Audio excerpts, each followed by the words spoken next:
Hi, thanks for watching. How much blood is on Rudy Giuliani's hands, and what do I mean when I say that? Well, if you follow the news in the States, you know that Rudy Giuliani tested positive for COVID-19 over the weekend. If you know anything about Rudy Giuliani, you know that he takes the COVID-19 pandemic very seriously. However, somehow, despite all of that, he still managed to get it. Almost like this is a highly infectious disease, but it got me thinking, well, what exactly is the impact of one person not following COVID protocol? What do I mean by that? Well, there's millions of cases of COVID-19 in the world, and with that, a lot of people get this idea that their impact as an individual is minimal. So yes, this video is going to be about numbers and exponential growth, but not the exponential growth that Giuliani experienced during his breakout scene in Borat. The New York Times said that they have people saying he showed symptoms as early as late last week. So we're going to say that he got his symptoms Friday, he was tested positive Saturday, and it was announced Sunday. So that's the timeline we're going to use. According to the New York Times, COVID-19 is at its highest rate of transmission from person to person in the window of 24 to 48 hours before your first symptoms appear. That would make Wednesday and Thursday the days to look at. But I'm not sure if anything interesting happened on Wednesday or Thursday. Would you be comfortable taking your mask off so that people could hear you? Okay, you know what? We're just going to look at Wednesday. So Wednesday, for those of you who don't know, Giuliani had a hearing in Michigan about election security and all that. He did not follow COVID-19 guidelines at all. So I took some time to look at the pictures of Giuliani at the hearing, and I scrubbed through the footage just to see every person that he came into contact with on camera. And that on camera is important because I want to reduce speculation as much as humanly possible. First picture, him sitting next to a woman at the desk. Now we have this man with the very attractive chin strap over his Christmas suit, which, just a side note, stop wearing your mask as a fucking chin strap. Just don't wear it at that point. So we have physical contact of Kris Kringle touching Giuliani about in the area where you would cough into your sleeve if you were to do so. Next, we have this picture of Rudy Giuliani next to post-rehab Miss Frizzle, and that's an extra one. No distance whatsoever. And we have this wonderful clip from Wednesday of Giuliani telling a witness that she could remove her mask if she was comfortable with. So Giuliani having COVID, not wearing a mask, next to a woman wearing a mask, that's still a very, very high risk, even if it's lowered somewhat. So that's another one. And scrubbing through the timeline, we have at least 4 more people sitting at that desk with him at some point of the hearing. So we're looking at a total of 8 people who were exposed to COVID-19 as a result of Giuliani. So I'm going to round that up to 10. Why?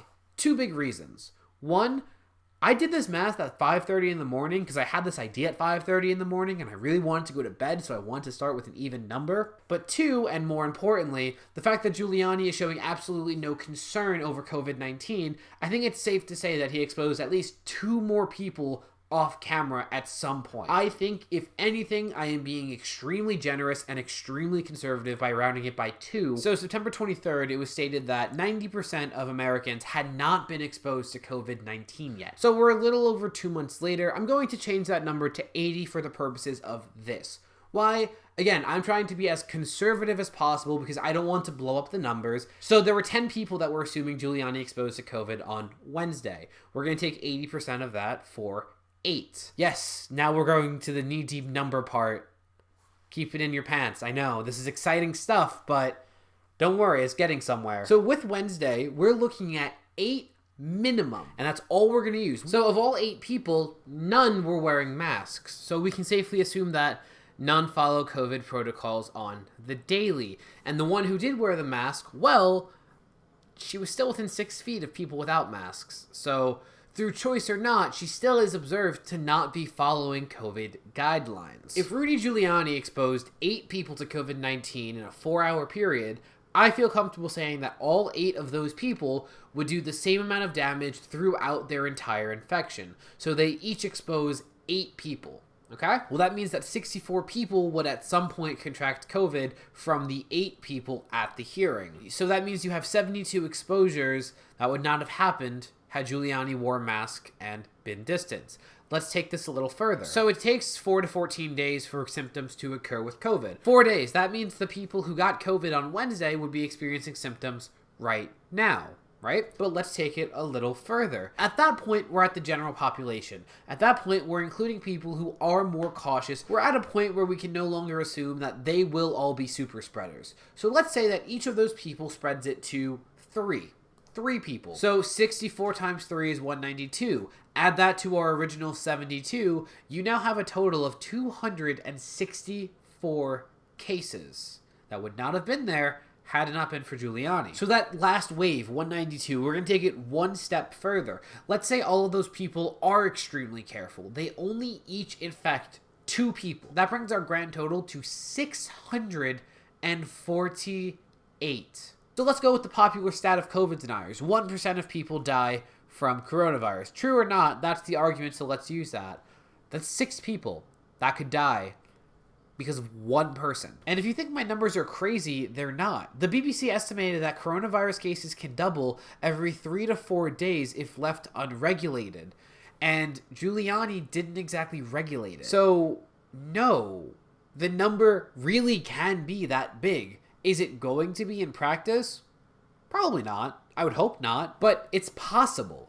And that's the issue. Exponential growth is scary. Every day, more people get infected than the day before because you do not just spread COVID to one person if you're spreading it. If you need another example of exponential growth, let's say you have 1 penny, and every day the value of what you have doubles. So day 2 you have 2 cents, day 3 you have 4 cents, etc, etc, etc. In 30 days you would have $5 million, and in 60 days you would have $5 quadrillion.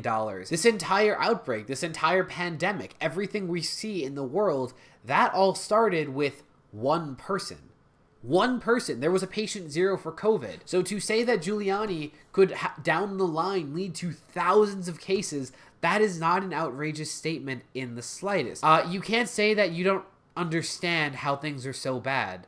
And you can't say that you didn't understand how your actions led to people dying. In the case of exponential growth and a pandemic, one person makes a huge difference. And that's kind of the scariest part, is that there are people alive right now who will not be at some point as a direct result of what happened Wednesday. If you ask me, that's straight up criminal negligence, and well, that's horrible.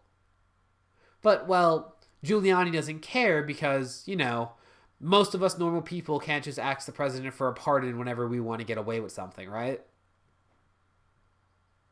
Bye!